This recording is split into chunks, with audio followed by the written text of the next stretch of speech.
Hello everyone, it is Joe here from OmniPoke, the channel that brings you guys everything Pokemon, and today we're going to be doing part 2 of the Roaring Skies set review. We're going to be going over all the Pokemon in the set and discuss a few archetypes and how we can counter those archetypes as well near the end. So as you can see, we've got all the full arts laid out in front of you. They all look pretty awesome, and I'll be happy to pull a few of those when I get my boxes in a few days' time. So first off, we're going to be going through types as normally, and we'll start off with the grass types. So first of all, we have Dustox with a pretty cool Delta Plus trait. This trait can be seen on a few cards throughout the set. Basically, it means when you take a knockout with Dustox, you get to take an extra prize. So it's very similar to Lugia's Overflow, a very popular card when Plasma was a big deck. And it's a very powerful trait, especially because unlike with Lugia, it can't be shut off by anything in the format right now. Nothing can stop an ancient trait at this current time, so pretty awesome to see that. Unfortunately, his attacks are a bit below par. Flap doing only 20 and Windshard only doing a 50 snipe to whatever you want. Potentially it could be set up with stuff like Crobats and Golbats trying to pick off maybe Jirachis or Shaman EXs to take a couple of prizes easily that way. But to be honest, because it's a stage 2, you have to commit so much space in your deck just for the evolution line. There won't be much room to help you set up these sort of knockouts. So overall, I think his output is just too weak, and the fact that he's a stage 2 makes it difficult. Pretty bad matchups like Seismitoad decks and even Exeggutor could have a field day against this card. So Dustox not really that great, but good to see that Delta Plus ability, the trait, and that features a lot in the set. So then we have Beautifly. This has a pretty interesting ability itself. It's called Miraculous Scales, preventing all damage done to this Pokemon by attacks from your opponent's EX. So very similar to Suicune and Sigilyph. Unfortunately, Beautifly is a stage 2, and like I say with Dustox, you have to commit so many cards just to have this sort of strategy going. I don't really feel like it's worth it. Suicune and Sigilyph, they're normally seen in 1 or 2 ofs in a whole deck. Stuff like Donphan, Kyogre like to use them just to sort of stall for a few turns. If you're going to be using Beautifly, you need to commit so many other Pokemon, the full line, and probably rare candies as well, that it doesn't really seem worth it to me. And the attack is subpar as well, doing 80 and forcing your opponent to switch. It's just not good enough, really. Next on to Exeggutor. This card has been sort of seen as a decent counter to colourless Pokemon, and there's a new colourless Rayquaza, and that's going to be a very popular archetype. So in that regard, let's discuss him. Shake It Off does 20 times the number of colourless Pokemon your opponent has in play. Thanks to Skyfield, your opponent can now have up to 9 colourless Pokemon in play. So in an ideal world, you're doing 180 damage for just 1 grass energy. Of course, your opponent can manipulate this. They can choose not to bench certain colourless Pokemon, and let alone that option, the fact is most Rayquaza decks are not going to be playing completely colourless Pokemon. They're going to use stuff like Ninetales or Exeggcutes to fill up their bench rather than a straight line of colourless Pokemon. So in reality, Exeggutor probably not going to be strong enough to be getting one-shots, and therefore not the strongest counter to Rayquaza. And I just wouldn't like to dedicate that many slots to play against just one deck, because if you're up against anything that's not Rayquaza, they're rarely going to be playing more than 1 Shaman EX in their deck. So Shake It Off doing 20 damage just doesn't really cut it. Next, we have a couple more interesting cards in the grass type. First of all, I'll talk about Ninjask. It has the Wing Buzz ability. Once during a turn, if it's active, you can discard a card from the hand to discard the top card of your opponent's deck. There's a couple reasons why I won't think this will work. Simply because we have Lysander's Trump card, and it's used a lot in many decks. And the fact that you can use VS Seeker, even if you're lucky enough with Wing Buzz to get rid of Trump card, they're still probably going to play 2 or 3 VS Seeker minimum in most decks to recycle that Trump card and essentially makes Wing Buzz completely useless in terms of a milling strategy. Also, because Ninjask has to be active, it means you're only really going to be milling 2 or 3 if you're using switches and using the free retreat Ninjask has. 2 or 3 a turn isn't really that much. We saw with Durant milling 4 a turn, that was an effective strategy, but even then it could sort of be touch and go whether or not your opponent could take enough prizes. Here Ninjask doing 1 or 2 less a turn I just don't feel like you have the time to set up and mill them before they've taken all the prizes, because of course Ninjask only has 70 HP. Next on to Shedinja. My creative juices really got flowing when I saw this card. Very interesting. It has 30 HP, which is terrible for a stage 1, but it's just like how it is in the game where it has only 1 hit point. It has 2 pretty interesting attacks. First of all, for a grass energy, it has Cursed Rain, doing 1 to each of your opponent's Pokemon. That's placing a counter rather than doing damage, so it gets around Mr. Mime, which is quite good to know. And then you get to switch Shedinja to the bench, so it's a good way of protecting it a little bit, as well as getting some spread damage off. So it's quite an interesting attack there. But the one I really am fascinated about is Hopeless Scream. And this does 50 times the number of damage counters on this Pokemon. So with just 30 HP, you can only have 2 counters on it without it dying, of course. So that's only 100 damage. But if we use stuff like Floette that you can see in the bottom corner, which adds 20 HP to all Grass-type Pokemon, you can have up to 4 Floette on the bench, giving Shedinja a total of 110 HP. And you can use cards like Team Magma's Secret Base, Frozen City, and even Rainbow Energy to start putting damage on Shedinjas. Hopeless Scream can do decent damage and would be a hilarious Glass Cannon type deck to try out. Also, let's remember that we have Mew EX that can copy Hopeless Scream for no energy as well. If you have Dimension Valley in play, it means that Hopeless Scream is a free attack. So it could be interesting to see a no energy deck come back into the format using Shedinja plus Mew and having stuff like Frozen City to put counters on things. Pretty interesting. And I'm very happy to try this deck out. I don't think it's going to be too important or too much of a top tier deck, but it definitely has an interesting attack there. Moving on to the water types, I think there's only one notable one, to be honest, and it's another one of these Delta Plus Pokemon. Articuno gets to take another prize if it takes a knockout, which is fantastic. The first attack, Chilling Sigh, sending something to sleep automatically, could be kind of useful. I'm imagining seeing Articuno in some Primal Kyogre decks as a tech card, or 1 or 2 of, to help you just push over the line, because of course Kyogre can move energy from itself onto bench Pokemon, so it's quite easy to set up Articuno. Its first attack is actually fairly decent at being like a defense against stuff like Seismitoad. If you can automatically sleep something, you've got a 50% chance of breaking the lock, so that's pretty useful. But Tri-Edge is where you're going to try and take your extra prizes. It does 20 base damage, and you get to flip 3 coins, 40 more for each heads on top of that 20. So probably odds are you're going to get between 60 and 140, averaging out as 100. You can obviously use Victini and Trick Coin as well if you want to go full out on the Articuno.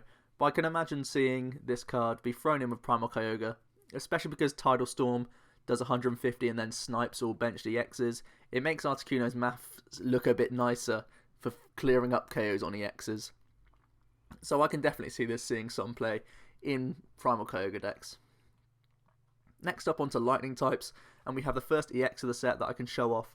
It's Thunderous. Unfortunately, he's pretty terrible, simply because having that fighting weakness means that he's got to be a pretty spectacular card to make it in the set. Lightning type is a better type to be right now, simply because Rayquaza and Shaman are both weak to Lightning. But I feel like, as I'll describe in a moment, it's completely outclassed by the Mega Manectric we have, and even the normal Manectric. So Headlock does 30, you get to flip a coin. If heads, it's 30 more. If tails, you get paralysis. So if you're one of these people that always complains about getting tails, now you can flip a coin and always get a decent benefit off of the attack. I would actually probably prefer to get tails in that scenario, getting paralysis on. Pretty interesting. I don't think paralysis is too big at the moment, so not the best of attacks. And Voltage Rush for 3 lightning energy, kind of difficult to get set up, especially because there's no real good lightning acceleration anymore. And you get to do 150, and you do 50 to yourself, which is a big downside. And also 150 damage isn't even that incredible anymore, because there's going to be so many Mega EXs seeing play that the traditional 150 plus Muscle Band being a magic number is no longer going to be the case. So I feel like the attack just doesn't do enough for me. Then on to a Zapdos here. We've seen Zapdos see some play in Mega Manectric decks because it has fighting resistance, and that's all important in that sort of matchup dealing with Donphan. And this Zapdos has the same feature, minus 20 resist.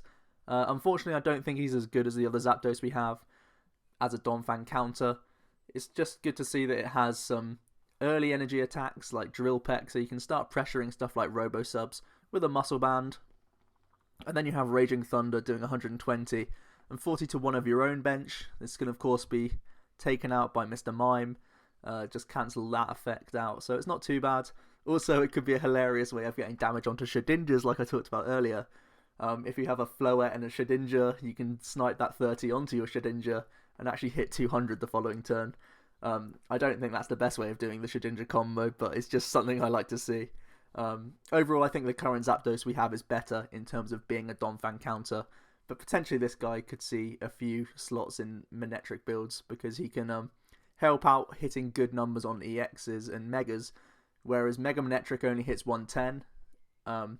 If you attach 2 to Zapdos and then the following turn do a single attachment, you could actually hit 230 total, which kills most Megas that we see, whereas Mega Manectric only hitting 110 a turn can sometimes miss out on killing Megas. So interesting to see that Zapdos. I don't think it's going to be incredible, but it's good to consider. Now onto Psychic types. We have 2 here with ancient traits. The first is that Delta Plus that we've seen on a few Pokemon earlier, and that's on the Natu that we have. His attack is quite interesting as well. For 1 Psychic plus Dimension Valley, or just 2 energy, you can do 10 times the number of energy on your opponent's active Pokemon. I can't see this hitting crazy damage, more like just chipping away at things.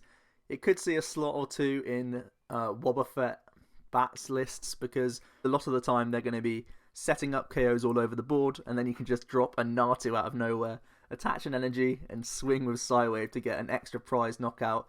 It's pretty interesting, and I'd like to see this see play as maybe a one-of in those types of decks. Overall, I don't think it has too big of a range of application though. Onto Bayonet, and this has a different ancient trait. It's Delta Evolution, and it means you can play this card to evolve on the first turn, or the turn that you bench your Shuppet, so you can go immediately into Bayonet if you have them both accessible to you. And it has 2 pretty interesting attacks. First of all, Evolution Jammer does 20, and your opponent can't play any Pokemon from his or her hand to evolve any of their Pokemon during their next turn. That being said, you can still use supporters such as Wally, or trainers such as Evo Soda to evolve your guys, so there are ways of getting around this Bayonet. But in a lot of ways, it could be a decent way to stall opponents. I can't really see Bayonet being a big finisher because its second attack, doing Curse Deeply, allows you to place 5 counters on your opponent's active Pokemon. I feel like its output is just too low, even though it does have that disruptive element that it has there. Next, we have another Bayonet, and this one I feel like could be very playable in the right situations. It's definitely a very disruptive card, similar to like a Garbodor, and its ability is called Tool Concealment, and each tool in play has no effect. This has big ramifications for a lot of different factors here. So Spirit Links no longer allow you to carry on with your turn. So if people are playing Mega Evolutions, which as I mentioned earlier, will be happening a lot more frequently, now they have to waste their turn if they want to Mega Evolve. Also things like Muscle Band that we often see trying to increase numbers to do perfect damage, that no longer takes effect. If your own guys are being head-ringered or hit with a jamming net, that no longer takes effect. Very interesting card to see, Bayonet, and it's going to be interesting to see where we compare this guy up, or who with, because getting rid of tools in some decks can be very, very dangerous and really slow down their whole strategy, whereas with some other cards it could just be not important at all, and that's where I feel like Bayonet could find its place. Next we have Deoxys. Pretty interesting setup card. Its first attack, Close Encounter, can be used even if you're going first, and it allows you to draw 2 cards. Pretty decent, especially because we can use Dimension Valley, so it's a free attack, so we don't actually have to commit anything to the Deoxys. I feel like this card would have been very good if it had free retreat. Unfortunately, it does have a 1 retreat cost, so even if you want to use the attack for free, you'd still have to commit either energy or a means of switching to get out of your Deoxys. His second attack, Overdrive Smash, does 30 damage, and during the next turn, if you've not been hit with a Lysander or Escape Rope or anything of the sort, you can do an extra 60 damage. That's pretty useful, but overall I think its output is just too low. Trying to hit against Mega EXs, it's just not going to do good enough numbers. Next up we have the first Mega that I can show off, and that is Gallade X plus the Mega Gallade X. I feel like this is a very underrated card, and people do sort of need to get creative with this. I can see this deck being kind of clunky, but also very powerful in certain decks and against certain situations. So first of all, we have the regular EX. It's kind of an underwhelming card, 170 HP is average. Swift Lunge lets you do 30, and you may have your opponent switch if you wish. That can help out the second attack because Mega Gallade snipes the bench in certain situations. And for 1 energy, doing 30 is just pretty decent. His second attack, Piercing Prizes for 3 Psychic Energy. I feel like this is pretty awful. It does 50 plus 20 more for each of your remaining prize cards. So only when you have 6 prizes remaining can you actually hit 170. And even in that situation, you need to attach 3 Psychic Energy.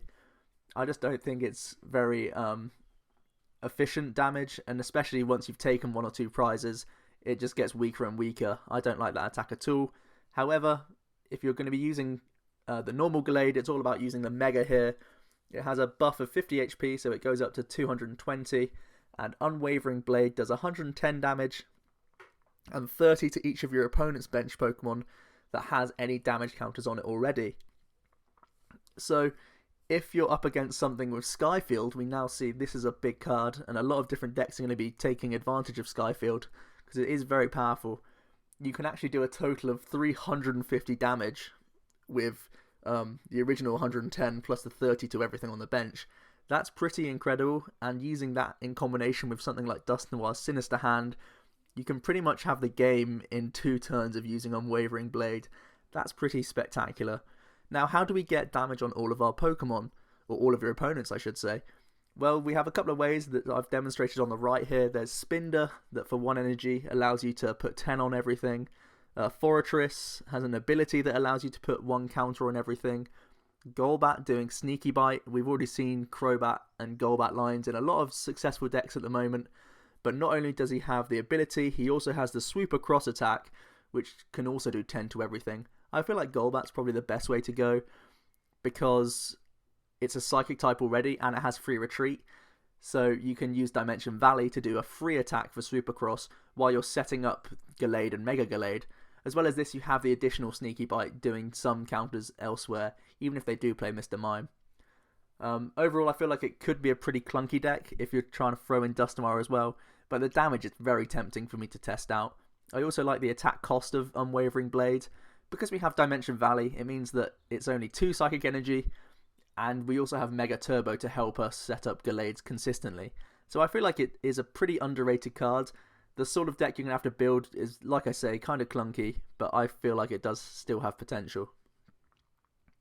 Next up, the one fairy type that I feel is worth mentioning, that is Togekiss. It also has that Delta Evolution. Unfortunately, the Togetic does not have the same trait, so you still need to evolve into Togetic turn 1 rather than using rare candies or anything like that. So still kind of clunky trying to get a stage 2 out, but it means on turn 2 you can actually evolve into Togekiss, which is slightly better. And it has a very, very interesting ability. When you play this Pokemon from your hand to evolve, you can look at the top 8 of your deck and choose any basic cards you find there and attach them to your Pokemon in any way you like, and then shuffle the rest back into the deck. I feel like this is very reminiscent of Magnezone Prime. Oh no, sorry, Electrode Prime, that's the one. And that was using a sort of toolbox deck where you could look at the top whatever amount of cards on your deck and attach energy how you like. Very similar to Togekiss. And basically we saw a bunch of different attackers trying to be sort of anti-meta style and trying to really accelerate energy via the Togekiss. It's kind of interesting to see. It's also sort of a lucky dip if you do kind of badly with the Togekiss. It's really, really irritating. At the moment, overall, I feel like there's better ways to accelerate energy more consistently. So I feel like Togekiss is one for the binder for now, but could be a huge, huge threat in the future because always in the Pokemon trading card game, attaching energy, extra energy per turn is always a great strategy to win the game. Then we have Absol, a very interesting dark type with the ability Cursed Eyes. When you play this Pokemon from your hand onto your bench, you may move 3 damage counters from one of your opponent's Pokemon to another of his or her Pokemon. I feel like this is also a very interesting concept, and for decks like Landorus, Manectric, even Genesect likes to snipe sometimes. Damage counters that sometimes could be wasted now get used to the fullest effect with Absol. Even if you just play 1 or 2 of in your deck, if you are doing sniping here and there, moving that 3 damage counters and getting a surprise knockout on an opponent could be very, very interesting. So I'd really like to see Absol see some play. On to the dragons now, and I'd start off with the 2 sort of setup Pokemon for dragons, just to let you know the sort of support these guys receive. I feel like dragons and colourless types, the ones we're getting into now, are the best 2 archetypes budding from the new set. So first of all, we have Hydreigon EX. He has Dragon Road ability, which means, or which reads I should say, if there's any stadium in play, the retreat cost of all your dragons is 2 less. Now this is very awesome, especially because at the moment stadiums are very, very popular in almost every deck. It will be popular as well in dragon decks. Although they've not got a specific one for them, it can use a few different options available just to give yourself that free retreat. Also, it has an attack Shred for a Psychic, Dark and Colourless that does 80 and isn't affected by any effects on your opponent's active Pokemon. This is a decent way for Dragon type decks to get around Safeguard and Suicune and all of those annoying things, because Shred actually can get set up in 1 turn thanks to Rayquaza, which I'll talk about in a moment. If you use a double Dragon Energy and then use Reshiram, sorry, not Rayquaza, Reshiram, you can actually do Shred turn 1, which is pretty cool. Overall, I feel like Hydreigon's a pretty good staple in most Dragon decks to provide them with free retreat. Then we have the Reshiram. This has a great ability as well, Turbo Blaze. Once during your turn, if this Pokemon's your active, you may attach a fire energy from your hand to one of your Dragon types. This is very, very cool, especially because of the combination with Hydreigon. As long as you have a stadium in play, you can retreat freely from your Reshiram into another one. You could also use a switching card so that you can get extra acceleration from the hand.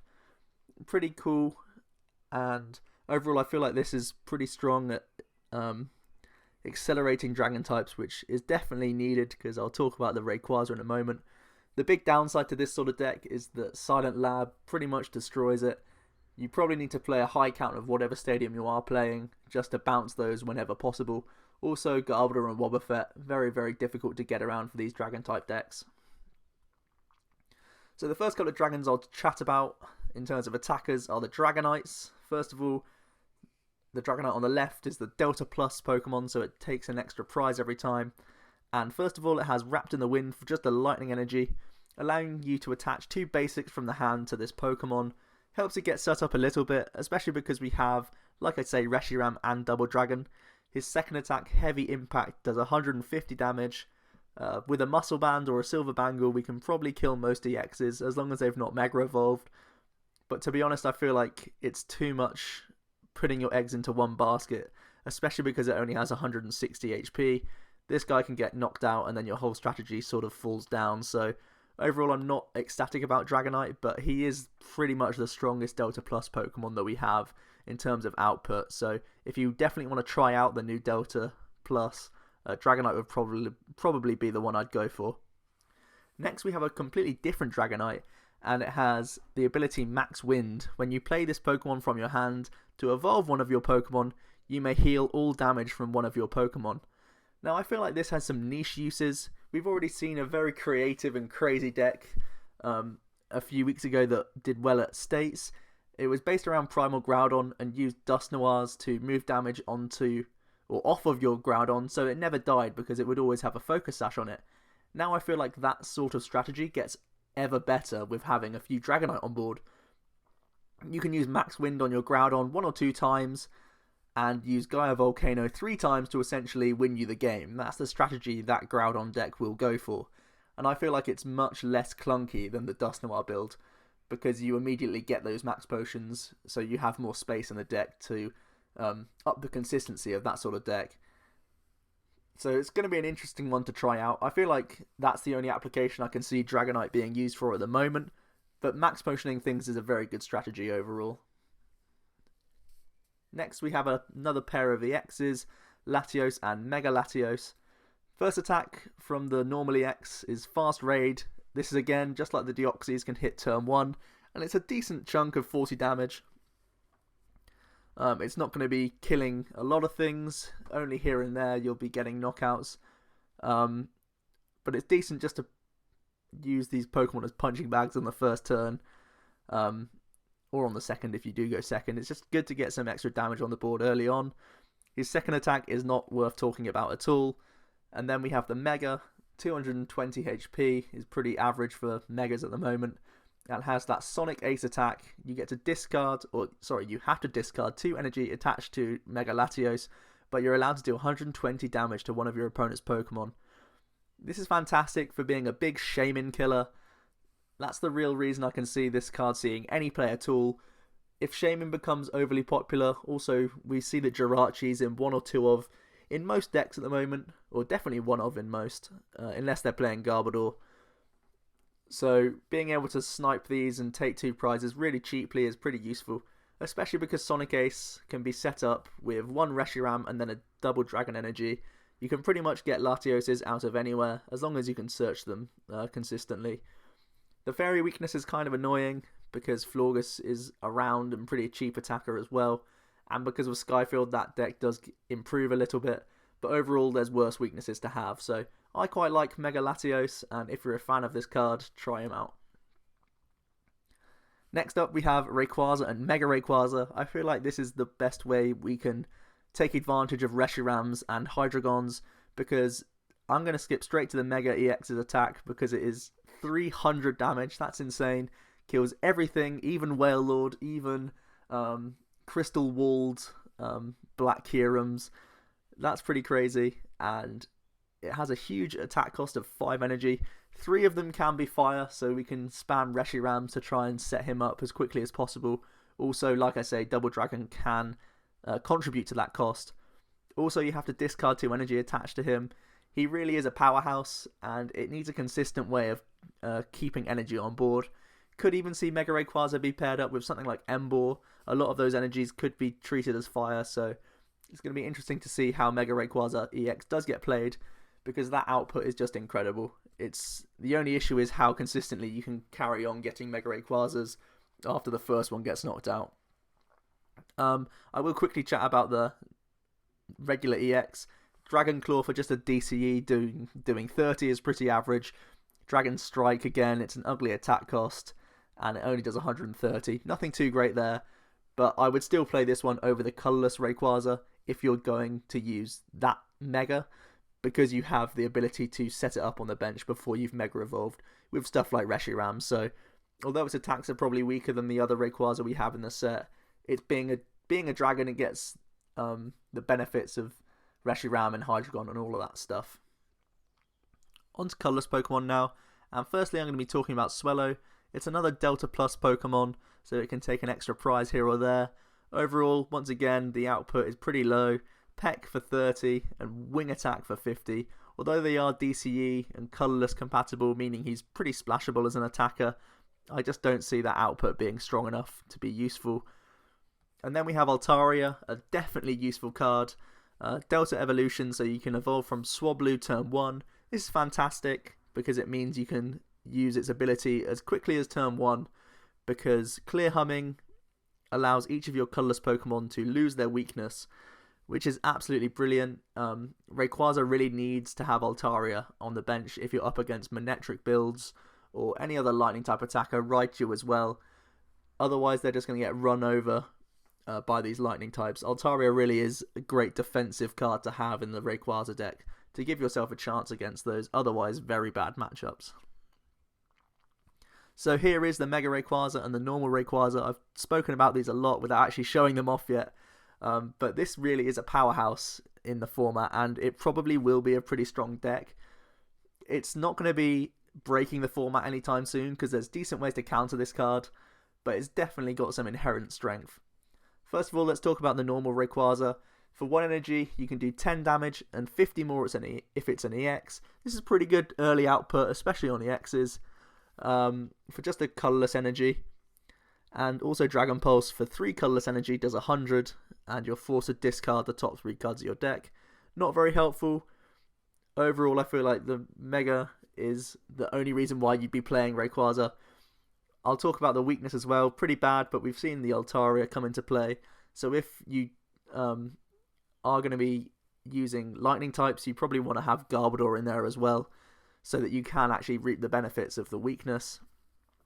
The resistance to fighting is also very useful. It's probably going to mean that Donphan decks and also Lando Bat, stuff like that, see a little decrease in play, because having such a big resistance as well as such the high amount of HP, it's going to take a long time to deal with Mega Rayquaza, and its attack means that it's going to take prizes turn after turn, because this card does 30 times the number of your benched Pokemon. So we're doing 150 if we have 5 bench slots, and if we use Skyfield to the fullest effect and have 8 bench Pokemon, we can do 240, knocking out every single Mega and pretty much every game right now, other than Wailord, I guess. And I guess there's certain situations where you can get around it. Stuff like Focus Sash and even Aggron with Shield Energies can survive, but overall these aren't commonly seen things. So for the majority of the time, Rayquaza is going to be taking knockouts turn after turn, and that's a real threat, to be honest. As long as you can keep Skyfield in play and keep a full bench, this guy's going to be a real threat.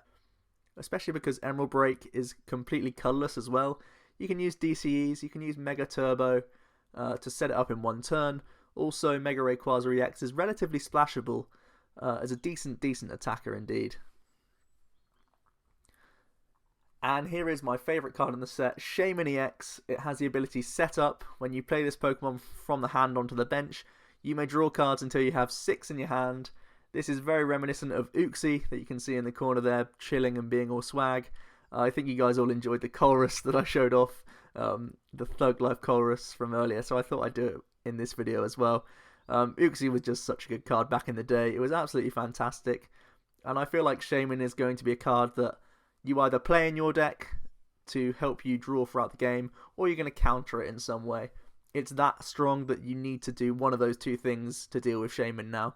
So most decks are going to diversify simply because of this card. It just has such a big effect on the game.